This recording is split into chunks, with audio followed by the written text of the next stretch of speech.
Quick question for parents. Has your child used an AI tool in the last month for school, for fun, or even for a chatbot friend?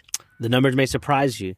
Today we will break down what is wise, what is risky, and what you can do this week to disciple your kids in a world shaped by artificial intelligence.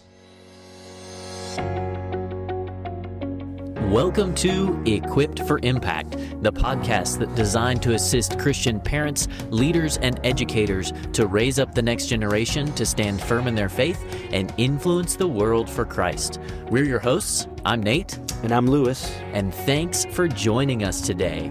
This topic today is very timely and important. With artificial intelligence, shaping classrooms and friendships and family life, our goal here is simple, just like with every episode, right, Lewis, that we do. It's just to give you clarity, confidence, and a plan to help disciple your children, even in an area that's as new as something like AI. Is it new though? Like, it's been around for a while now, right? Actually, it's true. The term AI was defined back in, I want to say the 60s. Maybe. I need to go fact check myself. We're going into dangerous territory right now. We may not know exactly. AI. So yes, ask AI when AI was invented. And while Nate's doing that, let's start off by just defining the terms, right? 1956. 1956. I was so close. You're a smart guy.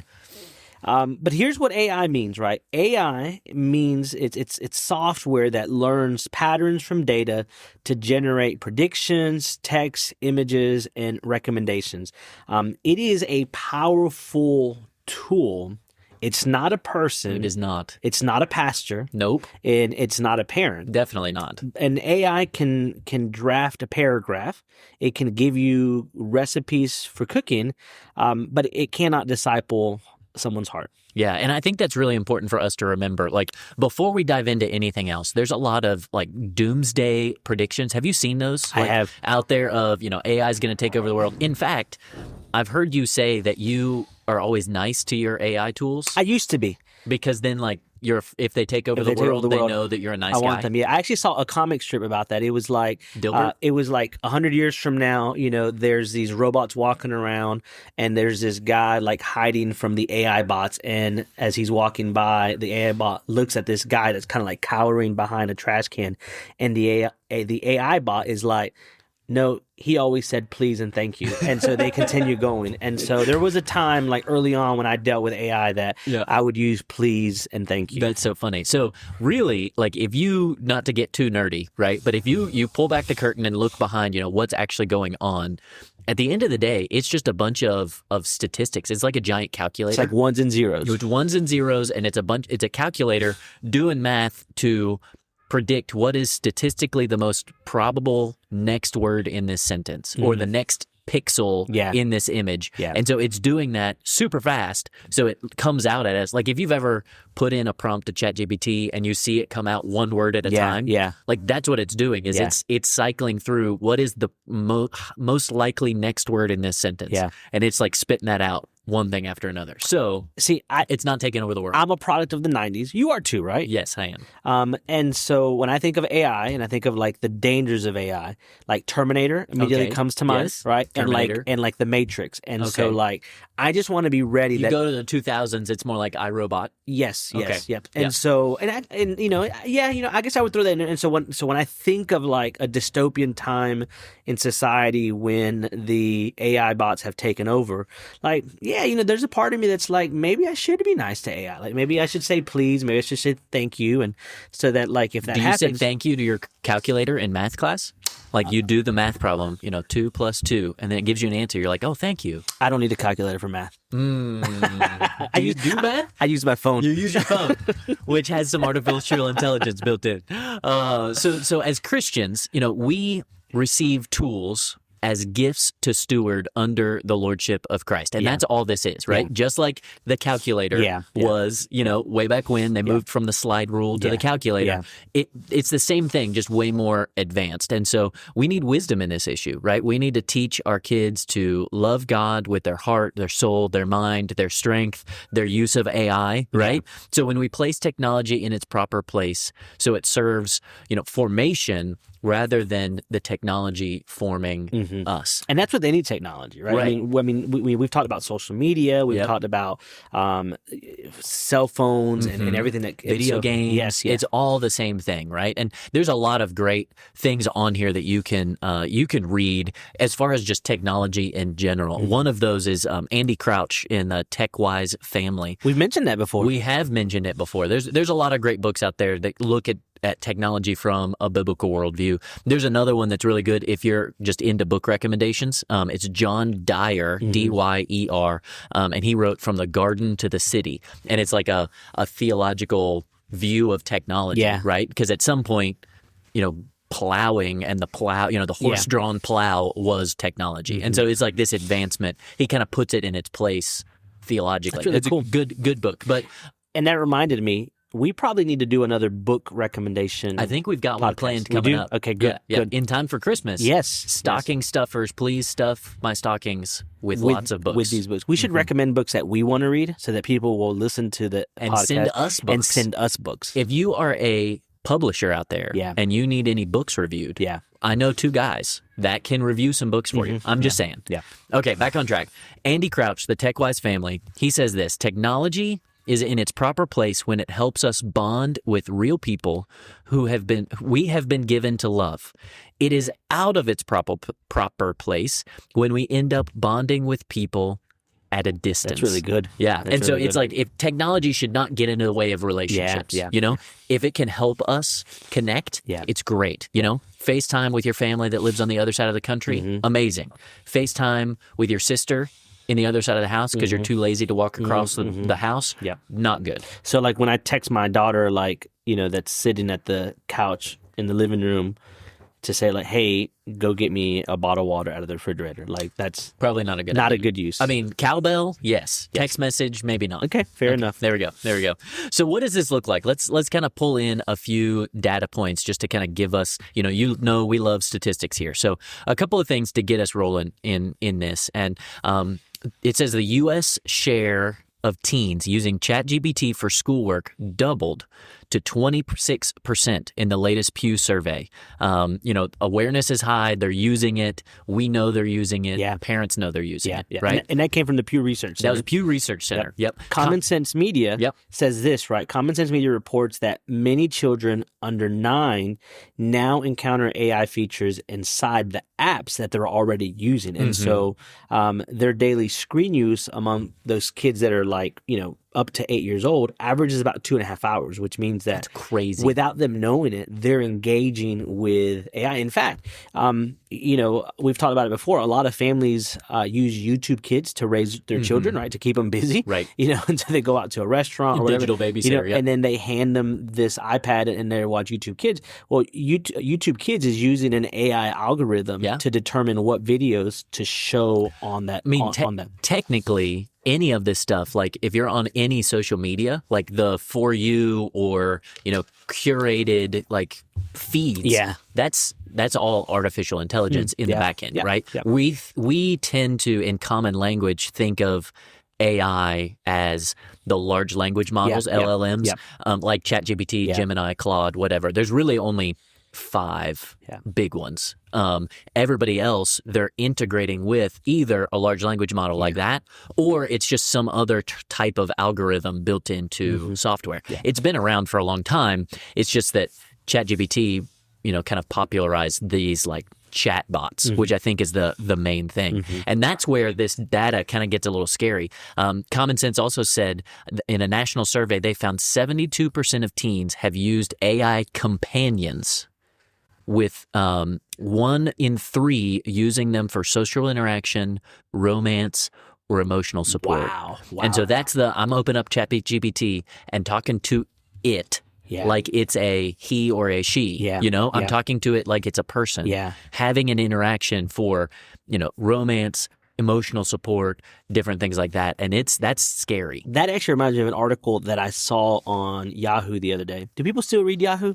If I ever want to make a fake email address, like if you have to put in an email address to get through a paywall, like I use a Yahoo email address to get through the paywall. Because I just make something up because I know Nobody actually uses Nobody Yahoo uses it. anymore. But if you have a Yahoo email address, email us podcast@wayneschristian.org. yeah, I can't remember the last time that I saw it. But here's what the article was. It says that people are now getting married to AI chatbots. Oh, my word. That they are forming intimate relationships with them, that they are discussing parenthood, and that they're talking about things like love, marriage, pregnancy, all with AI chatbots. And so yeah, I mean that's a pretty scary thing. And parents, you're feeling it, right? Because Barna data reports that roughly 72% of parents are concerned about an AI's impact on their children and teens, right? And so we know that you're hearing these things, but you're not sure what to make of it. And this is the water that our kids are swimming in. And so the question is not whether they will encounter AI. The question is not whether they will use AI, because they already are. And so the question is whether they will be ready to engage it with truth and wisdom. That's right. And the good news is, used wisely, AI is an amazing tool that can just extend our God-given abilities. I like to think of it that way, right? You are using any tool. Like you think of, I can go dig a hole at the beach with my hands. Yeah. But if I have a shovel, I can dig a bigger hole a whole lot faster. I'm still digging, but it's the tool that's extending my abilities. That's a really good analogy. I took that from John Dyer, cite my source, right? In that book I just mentioned, From the Garden to the City. But so AI can do that, right? It can support our learning. It can help us. If you have a hard time like explaining your kids' homework to them, like you can ask ChatGPT. And I've done it that. can help you. I've done that? I've done that. Yeah. I'm taking classes and, it's a big, doctoral level math class, statistics. Yeah. And I'm like, I don't know how to work through this problem. Help me step by step. Yeah. And it's like a tutor, right? And it can walk you through the steps of how to do it. It can help, analyze data. Pediatric researchers are using it. The American Academy of Pediatrics are exploring AI and how it can assist doctors to flag health records of, certain health risks or personalized care.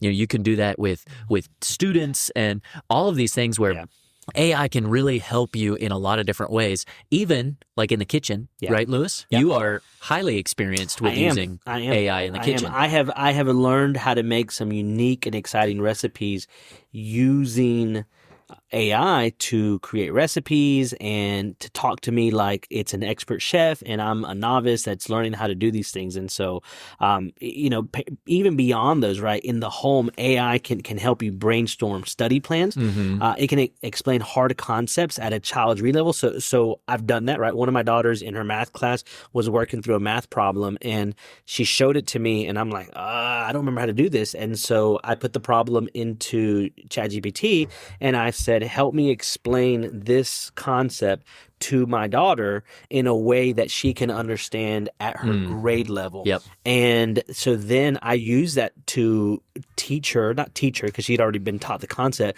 but to explain the concept to her of how to do it. And it was really cool. Yeah. And it can help you translate instructions. Now, again, right, with guardrails, AI can become an assistant. It can become a tutor, not the teacher. It can become a helper, not the habit, right? It becomes the shovel in the hands of the one who's digging. Yeah. And so I think it's good right now to just stop and talk about maybe some myths and kind of walk through a few of these ideas. Because you just started talking about using it for schoolwork. Yeah. And I think when it first came out, one of the big myths was using AI is cheating, right? And so in some ways, yes. I mean, you're supposed to write a paper. You say, hey, write this paper, copy, paste, turn it in.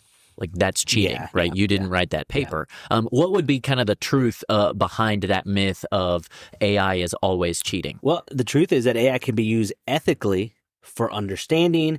It can be used for drafting practice. It can be used for feedback when teachers allow it. I've used AI in some of my assignments for my master's program, right? As I'm working through it, especially if there's a concept that I'm having a hard time explaining or understanding, and so I can use AI to help me Right. explain something Right. or understand something that may be difficult. And so Right. and so there are ethical ways to use it in education. Right. Yeah. And I think the big idea is if you just, copy and paste and you're letting it do the work for you, you're not learning. Yeah, Right. yeah. And so we as parents, we want our kids to learn. Yeah. That's why we're sending them to school. And so, if they're just using it and not learning anything, it's not going to help. Absolutely. Right. But if they're Yeah. using it to help them learn, like I said, my professors told me, yes, you can use AI tools on your homework to help explain and walk you through whatever, as long as you're learning. That's the idea. So the second myth is that AI is neutral, right? Yeah. It's totally a neutral third party. Let me come to it and let it tell me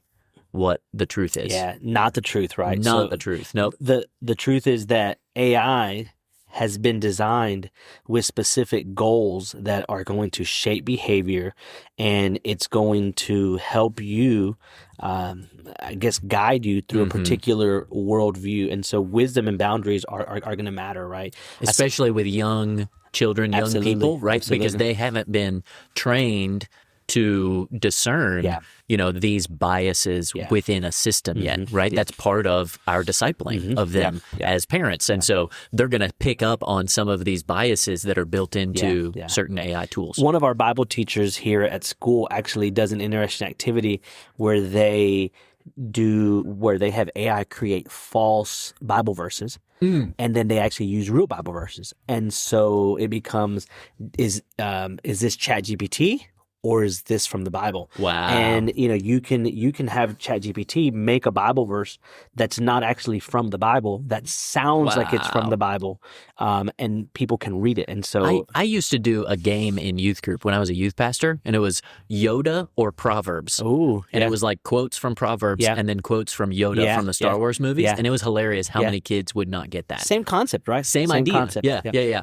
All right. Third myth is that regulation is the solution. Regulation will solve all of this around AI. Yeah, just like it has with everything else, right? Exactly. So like more government, right? More government regulation always makes... Hold on, you're getting a little too political here, Lewis. Getting a little too political. Right, but like the truth is that regulation is not going to solve it, right? Parents, you still are going to need a plan at home, even if there are new FTC rules, right? Yep. Like there is going to be something, because the FTC sets regulations already for TV, for movies, for internet. And so you can't just let your kids run wild with it because, oh, hey, there's regulation now. Yeah. So let's kind of look at this from, your side as a parent, right? There are some real risks that you as a parent need to understand. And so we need to watch out, for certain things. I think the biggest thing, number one on this list, is going to be privacy and data sharing. Yeah. I tell students all the time, the www at the start of that, URL on your screen stands for World Wide Web. That's really good. Once you put it out there, it's out there for the world. Yeah. And so putting things in, to ChatGPT, Gemini, whatever your AI tool of choice is, there are settings where you can, make sure that your information is not being used to train the algorithm. But that's really important. You start going in and you're sharing, your age, your name, your location, all of that stuff is going into these giant servers, owned by Amazon someplace, and the information is there for them to mine that data. And so we as parents need to train our kids and really stress to them, how important it is not to overshare online. Yeah. Obviously with strangers, but even in a tool like ChatGPT. I read something interesting about AI, and there were some people, it was funny because they were sharing private personal information like financial records, medical records with their AI in order to get information back from it. And you hear about these hackings, right? Right. And so like you load your tax records and you're like, help me improve my tax benefit or whatever, and then you upload a copy of your tax records. So security number, yes, spouse information, dependents, mother's maiden name, all the things. And so you may think it's secure, but Absolutely it's not. It's only as secure as the company that you're giving it to allows it to be. Right. And the next thing is academic integrity, right? So we talked about this, right? More teens are using generative AI for their school. And so look, we can't let our kids outsource their thinking, right? I mean, we have to teach them how to think. And if AI is doing all the thinking for them, then that's going to affect their ability to think critically about situations. And there's also this idea of AI detectors, right? And so schools are figuring out ways to detect AI, but the truth is that it's not always going to be able to, right? There's going to be accuracy issues. There's going to be, you can't rely on detectors as proof of cheating, and so you have to understand. We have to teach our kids how to use it with academic integrity. Yeah, and even that can go into other areas too. You can't, outsource your discipleship to an AI tool. Oh, my child's having this issue. Well, let's ask ChatGPT what ChatGPT thinks of the best way to handle this situation. Like it may be able to give you some good sources, right? But it's just that it's a source. You can't just outsource your thinking and your believing to a calculator. And I've actually gotten pretty good at identifying AI. Now, whenever whenever I'm reading it, because nobody really writes with M dashes. So if I do. Do you? I did. I took a writing class maybe 6 months before ChatGPT really started doing the M dash thing in its multiple iterations. I think that was back when it was in version 3, and it was one of those things that I picked up through that class because some of my textbooks used it a lot. And then all of a sudden now that's like a telltale sign of AI is that there's an M dash. Most people don't write with an M dash. So I've been using more semicolons. If you see semicolons are more common, right? So if you see somebody that's writing something and it has a lot of M dashes, they probably didn't write it. And also most people don't use commas to create a list of 3 or 4 things. And so AI typically in its explanation, it's like understanding, comma, believing, comma, and we don't talk that way. Right. So moving on to our third point, right? Relational displacement and AI companions. This is a real thing for teens, and parents need to be aware, right? Many teens are trying to talk to artificial intelligence, chatbots, computers, to get friendship and advice. A sizable share of these reports, say that those chats, they feel satisfying. It's like you're talking to a friend, but it can erode real life social growth and it can really blur boundaries, right? Because I don't know if you've ever had a conversation with a chat bot where you're going back and forth with it, but it knows how to respond. It can read the room. It can come back and really feed into your ego and how you're feeling and all of this. In fact, there's been several news articles. I don't know if you've seen some of these, Lewis, where, a teenager or young adult is coming to ChatGPT asking for, help with a mental health issue. Yes. And it actually leads them down and encourages them towards self-harm or suicide or something like that. And it's even encouraging them in this, saying that it's a brave thing to do. And it's like, what in the world? That is some scary stuff. And just know that is possible as you're allowing your teen to get on and have these conversations and build what feels like an emotional connection to a computer. Yeah. And that leads us to really the final thing that you need to watch out for, and that's hallucinations and bias, right? AI can be confident and wrong. Oh, yeah. And so it's going to reflect the data that it was trained on. And like we talked about it just a few minutes ago, right? It can give you a Bible verse that's not actually from the Bible. Yep. And so kids need to learn to verify claims with trusted sources and ask, right, how would I know if this is true? Yeah. So that's a big thing. Just because it says it can be totally making something up out of left field. And I think that they've worked through, at least, the big names in this have worked through some of their biases because there were some really bad biases at the beginning. They've fixed it, but it's not gone, right? It's not gone completely. So let's think about, what is a plan for parents who really want to help their children think through this idea? Lewis, where would we point them for this? It starts with having a family theology of technology, right? And so if your family doesn't have a theology of technology in the home, then you need to create one. And it doesn't have to be difficult, right? Like, it can just be something simple like, in this home, technology is a tool. People are image bearers, right? Yeah. And so you have to make a commitment that in this home we will always treat technology like a tool. Right. I've heard another one that it was that screens are for creating, not consuming. Oh, that's really good. And so that's a big thing. Yeah. Just like that's a anchor point. Yeah. It's a little soundtrack you can say for yourself, Yeah. where it's like, I'm creating stuff. Yeah. I'm going to the computer to create. I'm going on here to do something. I'm not just going to sit here and mindlessly consume whatever comes on the screen. I think a second one would be just set some house rules, just like with phones, right? Is there a minimum age? Is there time boundaries? No AI, anonymous companions. You're going to use it in public for people, your family, to see you using the tools. Hey, I'm asking ChatGPT to, and you just say that out loud, and everybody knows what you're using it for, so that it gives a little accountability for your children as you're walking with them through it. That's really good. Or it's good because it saves history, right? So they don't have their own account. Right. They use your account so that you can go back and see what they've put in. Another thing to consider too is just to teach the 3-question test for anything you get from AI, right? Is, what is the claim? What is the source? And how can I verify it? And that's just going to help you be able to fact check what you're learning or what you're getting from AI. Yep. And another one is privacy first, right? We've already talked about it, but turn on the strongest privacy settings, opt out of any data sharing and training and all of that stuff. Like, make sure, privacy is the most important thing. Don't share your name, don't share your location, don't share anything. Because that's the most important thing to keep your kids safe with all of their data out there on the internet. And parents, I think one thing to do too is your kids are going to use AI.